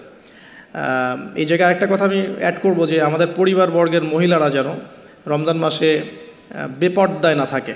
রমজান মাসে বেপর্দায় না থাকে মানে এই মাসে অভ্যস্ত হয় যাতে সারা বছর কিভাবে আমি পর্দায় থাকতে পারি। রমাদান মাসে খাস পর্দায় চলে আসা উচিত, তাদের বোরখাগুলোর পর্দাও ঠিক করা উচিত। আমি তো আসলে এই বিষয়ে বেশ কথা বলেছি। তাদের কথা, তাদের হাঁটা চলা, তাদের চোখের চাহনি, তাদের অঙ্গভঙ্গি, প্রতিটা বিষয়ের মধ্যেই পর্দা আছে। আসলে শুধুমাত্র কাপড়ের পর্দা বোঝানো হচ্ছে না এখানে। তাদের কথা, তাদের মেন্টালিটি, ওদের আচরণ, হাঁটা চলা, ওঠা বসা, চাহনি সব কিছুই পর্দার অন্তর্ভুক্ত। এই বিষয়টা আমাদের মা বোনদেরকে বুঝতে হবে যে পর্দা শুধুমাত্র পোশাকের নাম নয়, এটা একটা মানসিকতার নাম, যে আমি নিজের লজ্জাশীলতার প্রকাশ ঘটাবো, এটাই হচ্ছে পর্দা। এরপর তো একটা পোশাক লাগবেই, এবং সেটা হবে ঢিলে ঢালা পোশাক, এত বেশি টাইট ফিটিং না যে গায়ের কাঠামো বোঝা যায়, এত পাতলা নয় যে বাইরে থেকে ভিতরের অঙ্গ দেখা যায়, অমুসলিমদের সাথে সাদৃশ্যপূর্ণ নয়, এবং মেয়েরা ছেলেদের পোশাক পরতে পারবে না, যেটা আমাদের শহরে ফ্যামিলিস্ট রেভলিউশনের মাধ্যমে ছড়িয়ে গেছে। এবং এই শহরে চলে কিভাবে আমরা চোখের পর্দা করব, এটা একটা বড় চ্যালেঞ্জ। এবং এমন কেউ নাই যার ঘরে আসলে বাবা নাই, ভাই নাই, স্বামী নাই, থাকার পরেও যখন মেয়েরা এভাবে বের হচ্ছে, তো বুঝতে হবে যে ব্যর্থতা আসলে আমাদের মধ্যেও আছে। তো আমরা রমজান মাসে আমাদের মা বোনদেরকে কন্ট্রোল করি, পর্দা শিখাই, এবং এটা ডিফিকাল্ট, কারণ মেয়েদেরকে কন্ট্রোল করা ডিফিকাল্ট। আপনি বেশি চাপ দিতে যায় না, তাহলে ভেঙে যাবে, আবার ছেড়ে দিলেও কিন্তু ওই অবস্থা থেকে যাবে। তো উত্তম নসিহতের মধ্য দিয়ে তাদেরকে দিনই পরিবেশের মধ্যে নিয়ে এসে দিনের কথাগুলো বোঝানো, বলা এবং পর্দার দিকে উৎসাহিত করা। স্পেশালি ওদেরকে বেশি বেশি মার্কেটে শপিং করতে না পাঠানো, এবং আপনার পুরো মাসের স্যালারিগুলোকে নিয়ে এসে একবারে হাতে গুঁজে দিয়ে রমজান মাসে যদি বলেন যে শপিং করে আসো, রোজার আধ্যাত্মিকতা থাকবে না। আল্লাহ পাক বোঝার তৌফিক দান করুন, আমিন। দুনিয়ার ব্যস্ততা কমিয়ে আনুন এবং পরকালীন কাজ বেশি বেশি করুন রমজান মাসে। আর দুটো কাজ আমি বলবো, একটা হচ্ছে ডেইলি সুন্নাহ। আমাদের প্রত্যেকটা দিন কিছু ডেইলি সুন্নাহ আছে, এই সুন্নাহগুলোতে অভ্যস্ত হওয়ার সবচেয়ে সেরা সময় হচ্ছে রমজান মাস। আমরা নর্মালি অনেক সময় ঘুমিয়ে পড়ি, রমজান মাসে ঘুমের আগে একটু সুন্নাহগুলো আমল করে ঘুমাই। নর্মালি বাথরুমে যাই, রমজান মাসে চেষ্টা করি যে বাথরুমে যাওয়ার আগে পরের দোয়াগুলো শিখে ফেলি। নর্মালি আমরা খাওয়ার আগে আমরা পরে আমরা দোয়াগুলো শিখি। প্রতিটা কাজের কিন্তু দোয়া আছে, প্রতিটা কাজের সুন্নাহ পদ্ধতি আছে, এবং এই সুন্নাহগুলো শেখার জন্যে বাংলাদেশের প্রেক্ষাপটে সবচেয়ে বেস্ট প্ল্যাটফর্ম হচ্ছে তাবলিগ জামাত প্ল্যাটফর্ম। এটা আমার মত, আমার সাথে অনেকে দ্বিমত করতে পারেন, আমি দ্বিমতকারীদের ব্যাপারে মোটেও চিন্তিত নই, এবং আমি সমালোচনা জবাব দেওয়ার ক্ষেত্রে খুব পটু নই, শুনতে আমি বেশি পছন্দ করি। কিন্তু আমার মত হচ্ছে তাদের সাথে যদি আপনি থাকেন 3 দিন 5 দিন 7 দিন একটু সময় দিয়ে আসেন, আপনি কিন্তু সুন্নাহগুলো শিখতে পারবেন, কোন কাজের কি সুন্নাহ। তারা খুবই স্ট্রিক্টলি এটাকে কিন্তু আপনার শেখায় এবং এটাকে মুখস্থ করিয়ে ফেলে। আমরা স্কুল লাইফে অনেক শিখেছি, কলেজ লাইফে আমরা সময় দিয়ে অনেক শিখেছি। এগুলো শেখানোর জন্য বেস্ট প্ল্যাটফর্ম আমার কাছে মনে হয়। সো এছাড়াও বইপত্র পাওয়া যায়, কিন্তু বইপত্র পড়ে আমরা যতটা শিখতে পারি সহচর্যে গিয়ে আরও বেশি শিখতে পারি। এই জন্য বলছি যে সময় দিতে পারেন 3 দিন, এতে করে আপনি সুন্নাহগুলো শিখতে পারবেন। আর একটা পয়েন্ট বলে আমি শেষ করতে চাই এই জায়গা থেকে, সেটা হলো রমাদান মাসের সবচেয়ে বড় বিষয়, সেটা সবচেয়ে মেজর, সবচেয়ে বড় বিষয়টা হচ্ছে এই মাসে কোরআন নাজিল হয়েছে। সো এই মাস মানেই কোরআন। আপনাকে এই মাসে অন্য বইপত্র পড়াও বন্ধ করে ফেলতে হবে। যদি আপনার এক্সাম থাকে সেটা আলাদা বিষয়, আপনি এক্সাম আছে, আপনি পড়ছেন, পরীক্ষা দিবেন, সেটা আলাদা বিষয়। আর দেখা যায় বেশি এক্সামগুলো এই মাসেই হয়ে যায়, খেলাধুলার সিজন এই মাসে হয়ে যায়। হ্যাঁ, দেখবেন world cup cricket, world cup football, অমুক কাপ তমুক লিগ সব এই মাসেই হয়। এগুলো কাকতালীয়ভাবে হয় না আসলে। এই মাসেই দেখবেন যে ফিলিস্তিনের উপর হামলা হতে পারে, এই মাসে দেখবেন মুসলিমদের নির্যাতন বেড়ে যায়। এই মাসটাকে টার্গেট করা হয় আর কি। যাই হোক, এই মাসে বাজার বেড়ে যায়, বাজারের দাম, জিনিসপত্রের দাম বেড়ে যায়, সিন্ডিকেট বেড়ে যায়, নিত্য প্রয়োজনীয় দাম বেড়ে যায়। এই মাসটাকে কেন্দ্র করে অনেক শয়তানি কাজও হয়ে যায়, কারণ শয়তান তো জানে যে এই মাসে তো আমি লক থাকবো। তো এই মাস আসার আগে আমাকে কাজগুলো পুরো প্ল্যানিংভাবে করে ফেলা উচিত, যাতে করে আমি লক থাকলেও সিস্টেম চলতে থাকে। আসলে তাই হয় আর কি, বিষয়টা এমনই থাকে। যাই হোক, রমজান মাস মানেই কোরআন। তো এই মাসে কোরআনকে সময় দিতে হবে আপনাকে টোটালি ডিভোটেড হতে হবে কোরআনের প্রতি। আমি কয়েকটা ক্লাসিফিকেশন বলে দিই যে যারা কোরআন পড়তেই জানেন না, একদমই পড়তে জানেন না, তাদের জন্য এই মাসের টার্গেট হচ্ছে আমি 30 দিনে মিনিমাম কোরআন তেলাওয়াত করা শিখবো। অ্যাটলিস্ট তিলাওয়াত আপনি টার্গেট করেন যে আমার টার্গেট এই মাসে তিলাওয়াত শেখা। যারা তিলাওয়াত করতে জানেন তাদের টার্গেট এই মাসে একবার হিপস করা, একবার রিডিং পড়া, জাস্ট একবার খতম দেওয়া, জাস্ট খতম।